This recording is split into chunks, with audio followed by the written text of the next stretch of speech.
All right, ladies and gentlemen, 97.7 Outlaw Radio FM listeners, we got none other than the legendary, the one, the only Bo PayPershow right here on Outlaw Radio. How you doing this evening? Hey, what's going on with it, man? Immortal, you know what I'm saying? I feel good, man. You know, it's a little situation, but Hey man, you know what, man? I gotta say though, we've been digging your music here on the station, man. Canada has nothing but love for your craft, man. You are such a talented individual. oh yeah, man.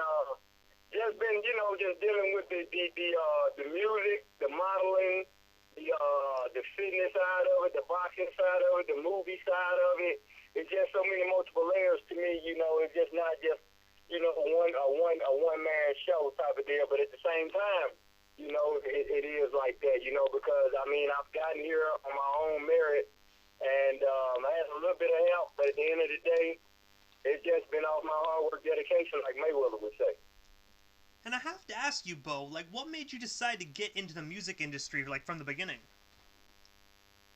Well, and it's crazy because what happened is that I was out in Houston, Texas, and I was there for independent film called Making of a Serial Killer. And I met a guy by the name of D-Man Escobar out of Houston, Texas, well-known guy. And what it is that the girl, which a lady, a woman, but it's like my girl. She basically she said, "Oh," she said, "Do you do any music, anything like that?" You know, she said because I got a guy named D-Man Escobar that can help you with the music, and it's just something that was just like a blessing type of situation. And so I said, "Yeah, because I remember rapping and when I was 14 and 15 years old, and it was just something like the boxing aspect of me that just came naturally that I knew that I could rap, and I was doing that by making little bitty instrumentals, and rapping over the instrumental and stuff like that. And so I went and did the very first song, Arkansas to Texas, because Texas, Houston being my first city that I loved when I was growing up as a teenager. And I knew the screw music was out there and everything like that, so I made one Arkansas to Texas with hopes of kind of like doing something for USDP and Texas A&M or something like in Little Rock with at the stadium or something like that. So I always have a vision before I do something. And also, as you mentioned a few minutes ago, you're also a model as well. That actually has done commercials for brands such as Levi's, Nike, Paris, and many more. I have to ask you, aside from the music industry, like, what made you decide to get into modeling? Well, that's crazy because with the modeling situation, I felt like, I mean, not, when people say not to toot your own horn or just pat your own back, I feel like I'm going to toot the shit out of my horn. I'm going to pat the shit out of my back because ain't nobody else doing it. So I felt like I had a look. The look was like a LL Cool J or a T.I. or The Rock, Dwayne Johnson. I knew I had a look, and then when I knew I had the look, I had the body to go with it. When I had the physique to go with it, all I had to do was go crazy with the physique and go over the top, be very, very, very much over the top with the workout, and I know I could make something that they couldn't deny me with. And then I started to put myself out there over and over and over and over and over again, like 7, 8 o'clock at night till 4 o'clock in the morning. That's how I would grind. And I would put well over 100 submissions out, and I knew that somebody was biting, and I would be able to get into the eyesight of somebody. And your grind also landed you in 2010 at the Project Runway Mid-South Fashion Week in Memphis. Can you tell us a bit more about that event, and what was it actually like? Because that's actually a really, really huge event. Oh, yeah. Well, I moved to Memphis on some boxing stuff, back in 2010. I had, like, the natural talent to box. And a lot of people, of course, people that don't have that talent, they was kind of discouraging me from it or whatever. But I felt like that was something natural that I could do. And everything that I feel like I could do that was natural, I never shied away from it. So what it was is I said, well, I sold everything that I had in the apartment. Me and my wife sold everything. We picked up and moved to Memphis just to box. And I went down there, and I ended up out there. The boxing kind of like didn't go the way that I had planned it to go because I beat up on one of his fighters. So then I said, well, since I'm here, shit, let me go ahead and do this modeling thing. And I called him on July the 4th, 2010, and I got signed that day, July the 4th, 2010. And then from that point, I went to John Casablanca, went there, took some schooling and everything like that with the acting and the modeling. And then when I went to a show, my graduation, and I went to a show that I ended up getting invited to by Krista White, which is a female from Pine Bluff, Arkansas as well. She basically became the winner of the Project Runway type of deal. And then so she gave me a ticket because I've been knowing this girl since she was little with a little twig on the back of her head. Yeah, I've been knowing her for a long time, and I know her stepfather, me and him was really tight. And so she gave me a ticket.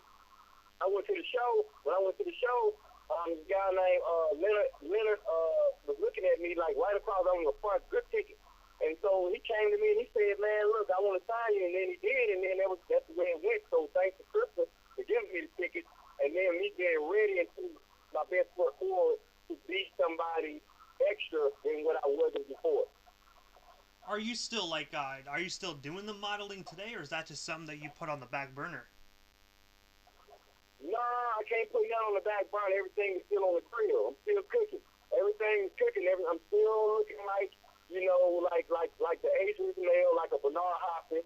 I'm still looking great. I'm still fit. I'm still doing my thing. And I'm just like a drunk driver. I'm all over the road. So at the end of the day, that's one of my lanes. It's mostly layers to me. So I got Mercedes-Benz coming up July the 24th through 26th. And I'm going to be wearing their shades for a couple grand just to put it on, just to market their shades in Las Vegas for 2 days, all expenses paid. And also, in October of 2018, you were on the cover of hip-hop legendary Dope Boys magazine. I have to ask you, what was that experience like, and how did that come to be for you, being able to be featured on that cover? Well, that was, like a really good blessing, because what happened was that me and Jonte hooked up. I called him Legendary. That's what I refer to him as, Legendary. And I told him, I said, your name needs to be fucking Legendary. Now Jonte, you need to come up with a name just like on what they call it on the what was it the Temptations, when he told him to go back outside and come up with a new name, very good. He told him the name is everything. And so I called him Legendary. Me and him got to be good friends, and they see my hustle, my ambition, and everything like that. And so he just basically gave me a break. He put me on the cover with a little fee, but after the fee, I never paid him again. I went on the cover like I think two times or three times. Cause I think it was like Nicki Minaj with the Gun Shape magazine. That was the introduction right there. But then also, like I say, with the Hip Hop Legendary magazine, it was twice. So it was like twice with the introduction with Nicki Minaj. And so it was just an honor because, like I say, I'm not a broken artist. I'm not my record hasn't broken like it should. But to have 17,000 plus streams in a month, to double that in the next month, 33,000, to get on certain platforms like Rap Hits Daily, and then that was probably like 20-some thousand views in a day. Then to go to Global Hip Hop, which is like 18,000 views in a day. Then to go to Music with Talent to hit 46,000 views in a day. It let me know that Bad One was a really good record. And so that's what it is, man. I'm just grinding. And also, I read on IMDb that you actually played a Secret Service agent in Barbershop: The Next Cut. I have to ask you, how did you land that role, and what was it like being on set of such a famous movie? Crazy, because what happened was I didn't even apply for that role.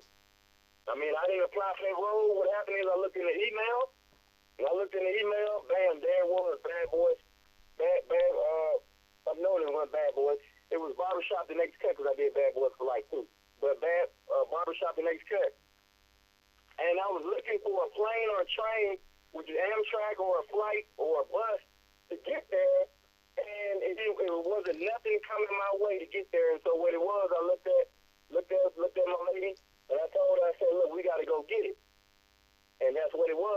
opportunity knocked on the door, and it was up for me and us to go and get it. And what I did, I went down and showed up. I stood in the crowd. I knew I was ripped. I knew I had the look. I knew I had the Secret Service look down pack. I knew I was a serious kind of cat. And so what happened was he was picking out everybody, telling me where to go. And then he told me, he said, and I was like, damn, he ain't going to pick me, you know. It was one of them deals. I was the pick. He told me, he said, look, I need you to come with me. He said, you need to put your earplugs in, put this in or whatever. Like, he said, you look like just one of the motherfuckers I'm looking for. I said, yeah, I am one of the motherfuckers, you know. And we were just in there. I was the guy that, you know, which was a blessing to be like the first black president, to have that cameo with Barack Obama. I think that went a long way with him. And I have to say, did you have the opportunity to actually like meet Ice Cube? Like, obviously Offset. You know what I mean? Like, what was he like actually behind the cameras? Hell yeah, man! When I came on set, it was like I had just $1 million as they did. Wasn't nothing different.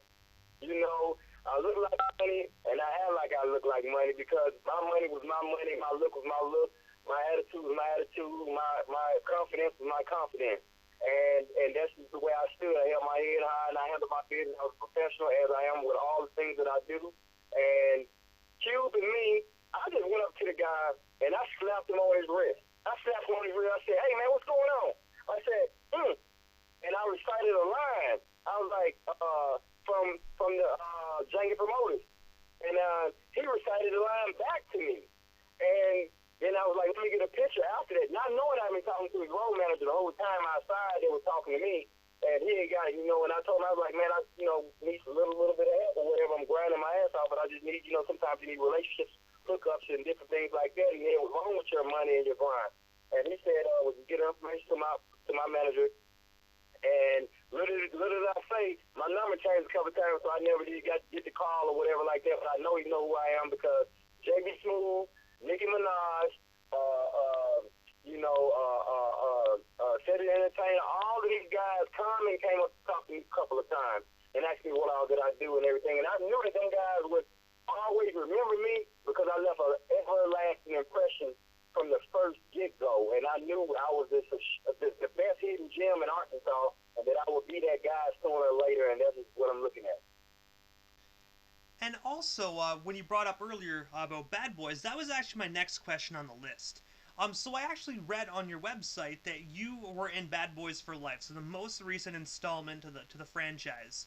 I have to ask you, what was it like being just on that role, man? Like, how did that come to be for you? I actually applied for that role, and I went down to Atlanta, and it was a funeral scene. And it was a really good experience and everything like that. Will was cool.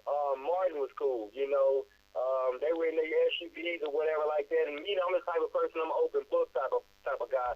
I like to, I've been knowing you forever because that's my personality. If I feel good about you, I feel good about you. I'm not one that hold his hands, hold his tongue, sit back and not say anything because, like they said, closed mouths don't get fed. And I feel like that I'm an open book type of person. That's the reason why, like, I don't, mind speaking motivation speeches for different colleges and different things like that because I know I can speak to the youth. I can reach the youth. I always reach the youth. I pay people to listen to me.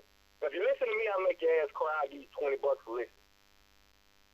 And the one thing I have to ask, because me personally, I'm a really huge Martin Lawrence fan. What is Martin Lawrence like as a person? Well, actually, I didn't get a chance to actually go in depth conversation with him, but you can tell he's just no different than you or me or anybody else. He's well. Let me give him some more extra on that because he's a little different because some people can be a typical asshole. He's not that. You know what I'm saying? He's like that brother in the neighborhood. You know, he'll talk to you. We're the same way. That person is like that'll talk to you or whatever, and give you good advice and everything like that. So, and that's just what I never get into it with them, but they're not too far from the personality that you see over the TV. That's actually pretty cool because, like, I've always wondered that about Martin, but it's actually good to know that he's actually just like just a genuine individual. Oh yeah. And also, earlier this month, you released the video for Bad One, which personally I have to say is such a phenomenal song. It's catchy as hell, by the way. But I have to ask you, what's the Thank you. inspiration behind that song? And also, where can our listeners buy or stream themselves a copy? Well, that song came about with a fiance that I have right now, and you know, a lot of my records are pain, a lot of pain, and frustration and stuff like that. But they can't kill me because my ambition is bigger than me. So she told me, she said, once you write a song like a love song type of song, you know, about females and stuff like that, it'd be a little bit different, you know. And she said, just think about me. And I did, and I did, and I put the record together, and the record had went through a couple of changes, and everything had changed from I Got a Gal to Bad One. The beat changed to the other beat. The studio times was changing, and this record was just crazy to get made. And then we shot the video in California, and the record just was something different than I ever did. And then I wanted to uplift all the females, and you know, because I'm not one to really just call a female a bitch. I'm just gonna be honest. I'm like Tupac. I'm not gonna do it. But if you piss me off enough, then you might call one you deserve that. You know what I'm saying? But other than that, don't mean I'm calling you United States. You know. So, but I don't. You know, I don't apologize for nothing unless I just knew I was straight up wrong. But other than that, I'm gonna keep it 100. It's gonna be more about making it rain, talking about candy cars, and talking about this and that. I like to rap about stories and hard life, things that people done dealt with and going through to this day, and what they already went through. Either you know about it or you know somebody else that went through it. But all this other shit in the club, rain and titties and ass, I don't care about that. You know what I'm saying? So as far as that record goes, that record, you can get that on all the social media platforms. You got a documentary that goes along with it. It tells you a lot more in depth about Bo Paper Show and the pain and the poverty and things that I come from. It wasn't all the way bad, but it damn sure wasn't all the way good. You know, so it shaped me and made me who I was and who I became. And also, last month you released your new album called Price of Fame. I have to ask you, what's the story behind that album, and also where can our listeners buy themselves a copy? Well, the Price of Fame was just tell you exactly where I was, where I came from, where I've been, and where the hell I'm trying to go. And that's basically the Price of Fame, because the Price of Fame ain't cheap. The Price of Fame, if you don't know the Price of Fame, you listen to the Price of Fame. Because the Price of Fame is ugly, happy, sad, mad. It's all kind of things mixed up in two. You know, so I feel like for my story, for who I am and where I came from, the Price of Fame that I'm paying to be there is where I'm coming from. It may not fit everybody, but it's from where it's about me. And then some things are in general, but with the Price of Fame, you can get that, you know, Amazon and everywhere else. You know, it just ain't a platform that ain't out there. All you got to do is just Google Bo Paper Show with Price of Fame. Google Bo Paper Show with Ambition. Google Bo Paper Show with Fake Shit. Google Bo Paper Show with Bidding Before Pleasure, which is what I just did with Mucho Denario and ESG for the second time, because, you know, I got a feature with Nino Brown of We the Business that was with DJ Khaled. You know, I got a feature with him as well. So yeah, so that's what it is. I'm one of the old school throwback rappers type dudes. Hey man, you cannot go wrong with DJ Khaled, man. He is a phenomenal individual. Did you actually get the opportunity to work in the studio with him, or was it just like over the phone type thing and he just emailed you his verse? With DJ Khaled, I didn't talk to him on the phone. I talked to Nino Brown on the phone. And I talked to Nino Brown on the phone, and me and him were talking. D-Man Escobar is the one who hooked it up the first time, you know, with me and Nino. And, you know, and he showed me love and everything like that. And he did his verse. He was like, I thank you for being real, homie. And he showed me love and everything, and I did my part. He did his part. Same thing with ESG. The first time around, he did his thing. We talked, you know, straight up. My brother knew a guy that was his cousin from Eudora, which is a country ass little town. two steps back, you be in Louisiana, Lake Providence, then you go on to Oak Grove and going on to Baton Rouge, Louisiana, down deep in the South. Not like the T.I. Atlanta South, deep, deep in the South. And so basically, I,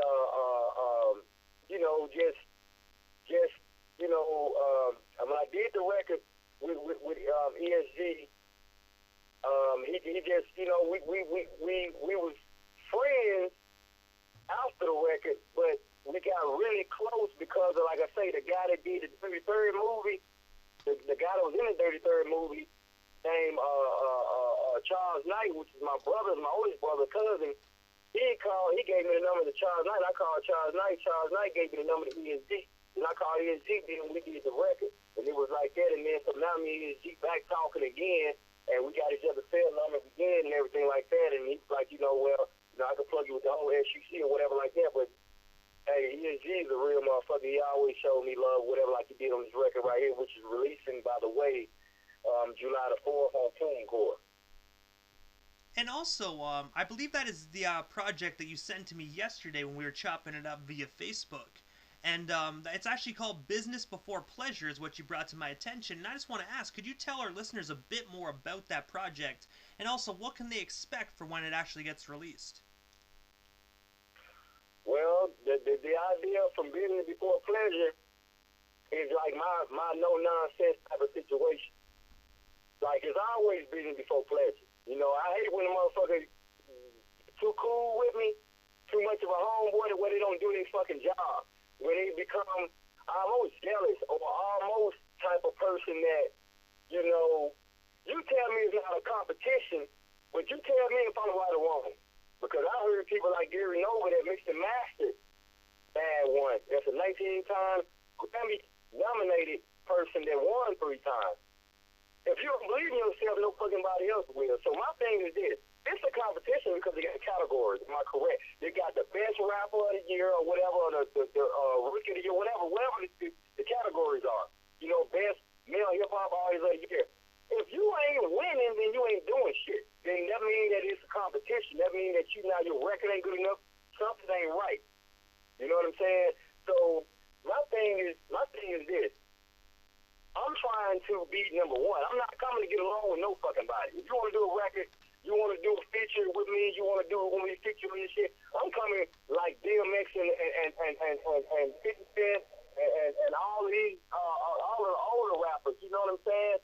That's how I am, Jay-Z or whatever, and that's what it is, man. I mean, so I want to be number one. I want to top the chart.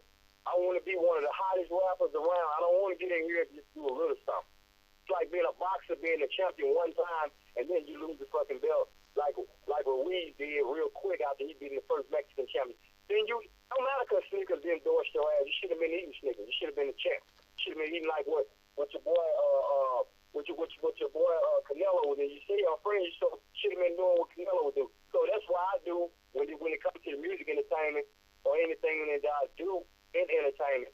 I'm looking forward to being the best. I'm busting my ass to be the best. I ain't coming to get along. I'm coming to take over. So if you don't mind me asking, Bo, like what's next for you? Is there any other projects or anything else you would like to promote? We still have you here on the air? Well, the thing that I'm looking forward to next is shooting a video for No Smoke on Fights of Fame for Earl Spence Jr. I plan on bringing him out on his next fight or the fight after that. And I plan on putting the video out. And then also, I plan on shooting a video of Being Before Pleasure with ESG and Mucho Dinero. And then I plan on getting with, Busta Rhymes or somebody, DMX, something like I say. Any other job really don't matter. You know what I'm saying? I plan on just keep featuring with the best, with the OGs. Keep featuring with them. I don't know nothing about these welterweight niggas with these tight-ass pants on, with these long hairs like they ready to get screwed. I'm not fucked up about them. The baby, little baby, all these other babies, I'm PayPershow. You know what I'm saying? And like I say, I ain't come to get along, I come to take over. And if you feeling me, you feeling me. If you're not, then you just not.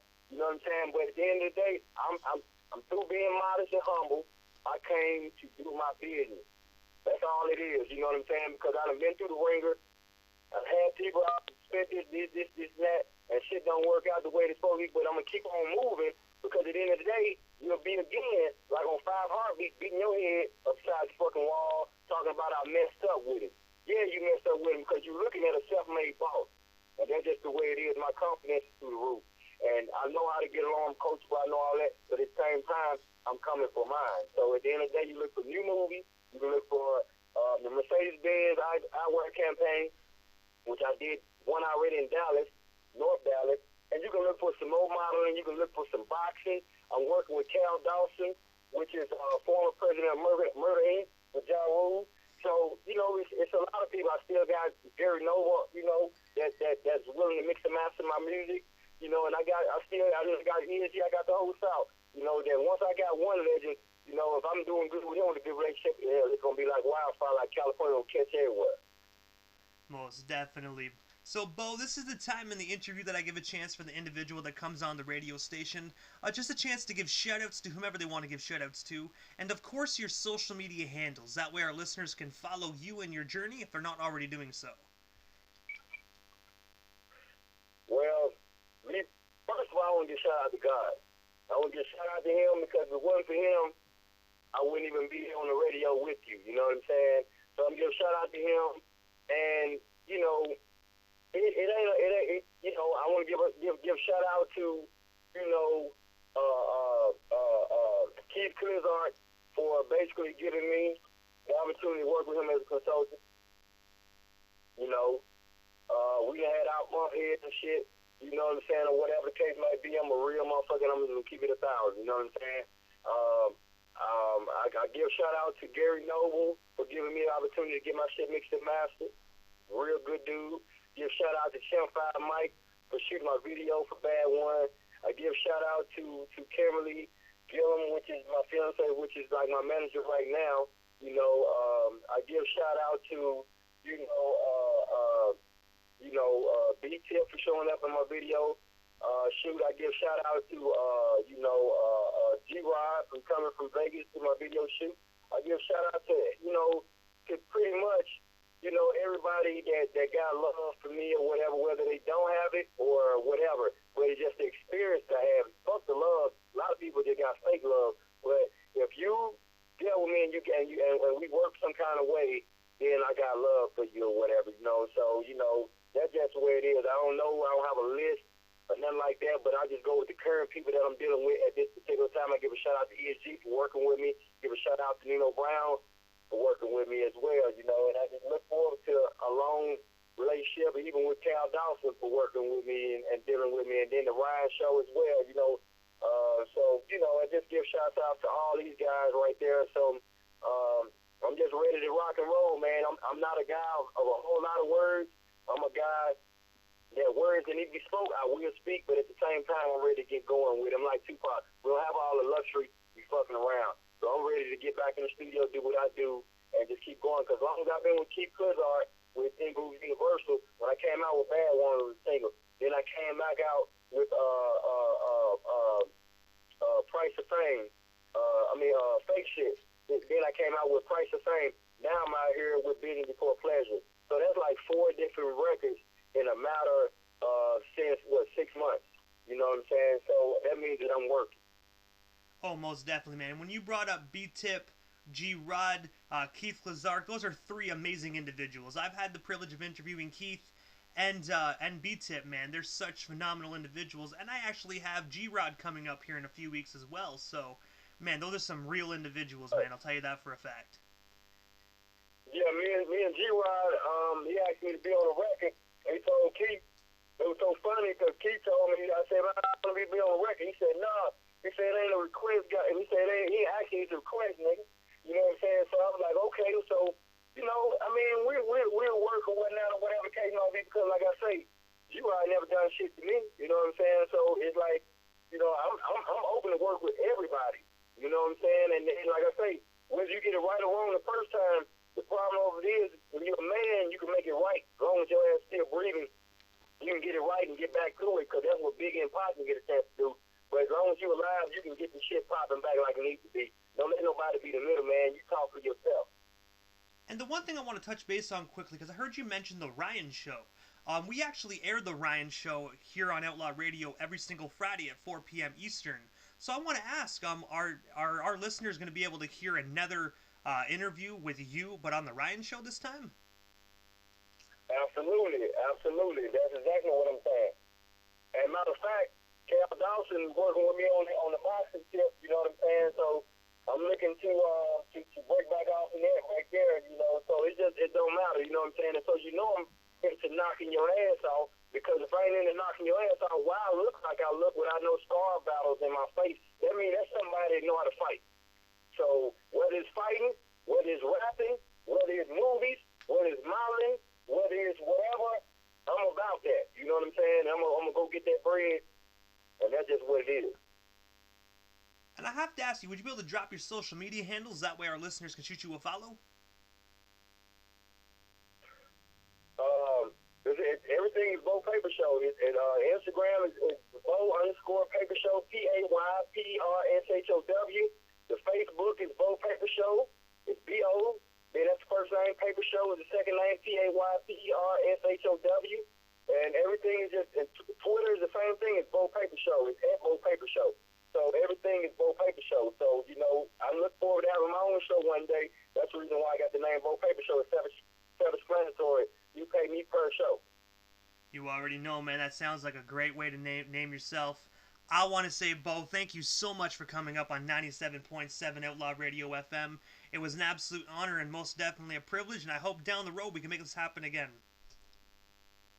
Yes, no doubt. And I appreciate everything, man. All the love that you got, and much respect to your company. And I hope you just keep rising and excelling until it busts out through the atmosphere. You hear me? Hey, that's my plan, brother. That's my plan. I ain't stopping until my casket drops. So, Outlaw Radio FM is here to stay for sure. 100. I appreciate it. You already know, brother. Have yourself a wonderful night, and most definitely stay safe out there during this terrible pandemic. Right. And just to let you know, for all of the push-ass motherfuckers into the radio, I just left the jailhouse because I damn near blew a motherfucker face out for playing in motherfucking games, because I don't play no game. That's what you need to know right off the top. I just left. You know I ain't lying, because you knew I told you call me back in 10 minutes. So that just let you know I ain't the one to play with. Hey, man, that's a good thing to warn people, though. At least you're giving them a fair warning, you know what I mean? Mm-hmm. But anyways, Bo, you have yourself a wonderful... everything, bro. Most definitely, man. But I gotta say, man, you have yourself a wonderful night, and stay safe out there, man. 2020 is going crazy. All right. That's a bet, man. Appreciate it, Immortal, man. Everything is Gucci, man. I appreciate it. And I'll be following you like I always do, and liking everything you got going on, and we'll be ready the next time around. Most definitely, man. Once you... For me. I don't cut no corners or nothing. Like I say, I'm the next Tupac motherfucker. I ain't here to get along. I'm here to take over, period. And most definitely, man, once you drop your next project, let me know, man. We'll set something up, and we'll help push it. 100. 100, brother.